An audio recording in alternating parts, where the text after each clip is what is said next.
दोस्तों, Shiv Shakti YouTube channel पर आप लोगों का बहुत बहुत स्वागत है। मैं उम्मीद करती हूँ आप लोग अच्छे होंगे, खुशहाल होंगे, सभी पर माता रानी की कृपा की मेहर होगी। आप लोग जानते हैं जब भी किसी की सवारी आती है तो हमें पहले से कुछ संकेत मिल जाते हैं। तो वो कौन से ऐसे संकेत हैं जो हमें मिलते हैं? तो आज हम बात करने वाले हैं माता दुर्गा जी की जब सवारी आती है तो हमें किस प्रकार के संकेत मिलते हैं।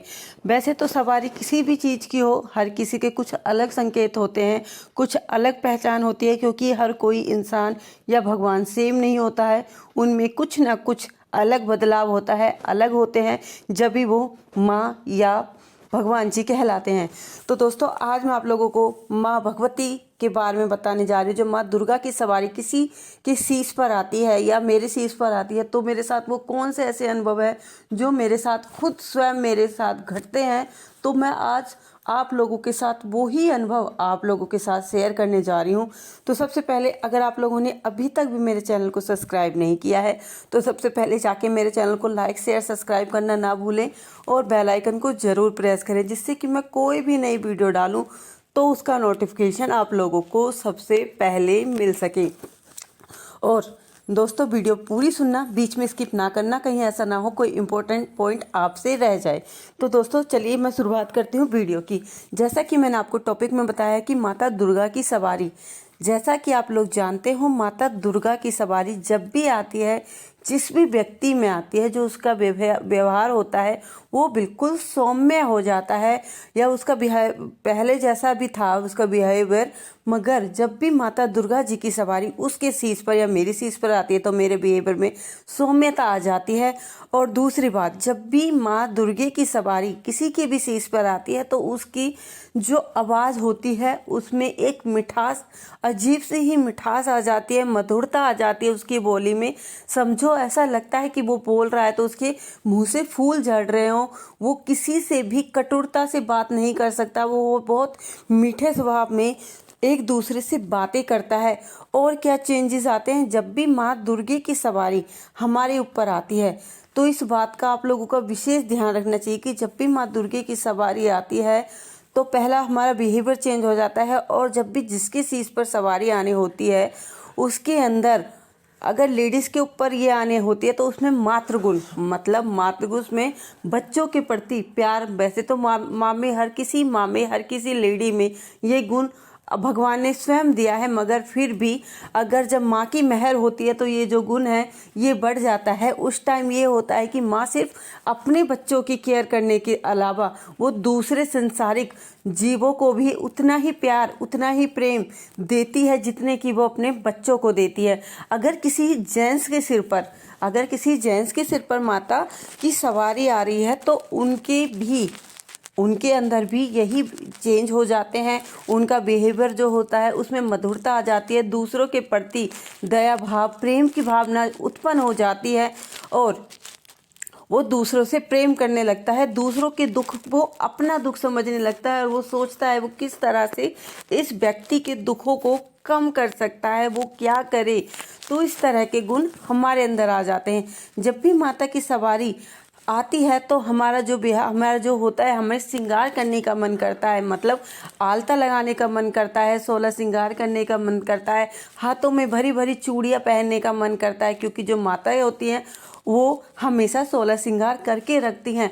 और एक और बात, माता की सवारी जब भी किसी के शीश पर आती है वो चीखती चिल्लाती हुई नहीं आती है, वो हमेशा प्यार से माता की सवारी किसी के शीश पर आती है। अगर चीखती चिल्लाती आ रही है और ये बोल रही है कि वो माता दुर्गे की सवारी है तो आप लोग समझ जाना कि वो माता दुर्गे की सवारी ना होकर किसी नेगेटिव या नकारात्मक शक्ति है, या कोई दूसरा सकारात्मक शक्ति भी हो सकती है, मगर वो माता दुर्गे की सवारी नहीं है, क्योंकि माँ दुर्गे कभी भी चीखते चिल्लाते हुए किसी के भी शरीर में प्रवेश नहीं करती है। और माता दुर्गे की सवारी जिसके भी शरीर में आनी होती है वो जब भी पूजा करने बैठता है तो उसे हमेशा या क्या देखेंगे, या तो हाथों में आलते लगे हुए देखेंगे या पैरों में आलते लगे हुए उसे हमेशा दिखाई देते हैं। और जिसके शीश पर माँ दुर्गे की सवारी आनी होती है तो उसे सपन में सोए, या तो उसकी शुभ ब्रह्म मुहूर्त में आँख खुल जाएगी या ब्रह्म मुहूर्त में उसे माता दुर्गे के या तो किसी बुढ़िया के रूप में या किसी लड़की के रूप में या 16 श्रृंगार के रूप में कोई श्रृंगार करे हुए औरत आपके सपन में आ रही है, तो इसका सीधा सा संपर्क माँ दुर्गे से है कि माँ दुर्गे की जो कृपा है वो आपके ऊपर हो रही है, आपके ऊपर आ रही है। और एक और इम्पोर्टेंट बात, जब भी माँ दुर्गे की सवारी किसी के भी शीश पर आती है तो वो किसी से भेंट या किसी भी तरह की मांग जात नहीं करती है, वो बिना भेंट के आती है। ये नहीं कि मुझे ये दे दो वो दे दो, ऐसा कभी भी माता दुर्गा की सवारी आपके शीश पर आकर नहीं करती है। माँ दुर्गे की सवारी आपको कब ये याद दिलाएगी, जैसे कि आपने कोई काम किया है, माता रानी मेरा ये काम कर दो, मैं आपका भोग चढ़ाऊंगी, आपकी हलवा पूरी, आपकी कनक कंजे के बैठाऊंगी, वो सब आप अगर बोलते हो और आप बोलकर भूल जाते हो और आपने नवरात्रि के व्रत किए और माता रानी की आप पर मेहर है, तो माता रानी आपको याद कराने के लिए वो दिखाएगी कि आपने वो बोल रखा है। अगर आप नहीं बोलते हो तो माता रानी आपसे कभी भी किसी तरह का भोग प्रसाद नहीं मांगती है। ये माता दुर्गा की ये माता दुर्गा की विशेषता है। और जब भी माता दुर्गा की सवारी आपके शीश पर आएगी तो आपके शरीर को इतना पेन नहीं होगा, दर्द नहीं होगा। जैसे माता काली की सवारी आती है तो आपका जो शरीर होता है वो टूट जाता है, क्योंकि माता काली पूरे तीव्र वेग के साथ किसी के शरीर में आती है, मगर जो माता दुर्गे होती है वो बड़े प्रेम के साथ आपके शरीर में प्रवेश करती है। और जब माँ दुर्गे की सवारी आपके शरीर से चली भी जाती है तो आपके शरीर में जो टूटन होती है वो ना के बराबर ही होती है। ये माँ दुर्गा की विशेषता होती है।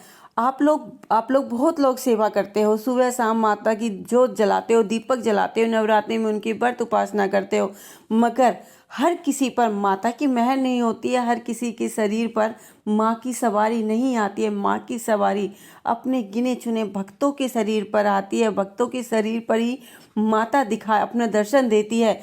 तो अगर ऐसा हो रहा है तो समझ लिए माता आपसे प्रसन्न है। कई बार क्या होता है कि जब माता दुर्गे की सवारी हमारे अंदर आ रही होती है या आने वाली होती है तो उस टाइम क्या होता है, पहले से ही हम चाहे हमारा व्यवहार कितना ही कठोर हो, हम दूसरों से चाहे कितनी ही नफरत करें, मगर उस टाइम क्या होगी, हमारे बिहेवियर में जैसे मैंने बताया मधुरता आ जाती है। हम दूसरों के दुख में अपना दुख और दूसरों के सुख में अपना सुख देखने लगते हैं। ये माता की सबसे बड़ी विशेषता होती है, क्योंकि वो जगजननी है। उसे वो जग के दुख, अपने हर बेटे के दुख तकलीफ उसे हमसे ज़्यादा माँ को पता होता है।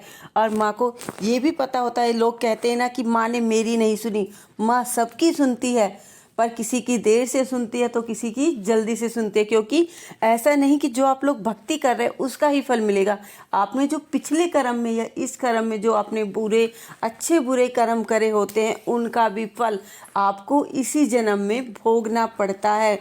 तो माता किसी के साथ भी किसी भी तरह की किसी के साथ भी किसी भी प्रकार का भेदभाव नहीं करती। उनके लिए उनकी सारी संतान एक समान होती हैं। तो दोस्तों, मुझे उम्मीद है जो जानकारी मैंने आपको दी है आपको अच्छी लगी होंगी। अच्छी लगी हो तो हमें कमेंट में ज़रूर बताना। हम मिलते हैं अपनी अगली वीडियो में। उस टाइम तक हमारे चैनल को ऐसे ही प्यार देते रहिए। तो जय माता दी दोस्तों, जय माता।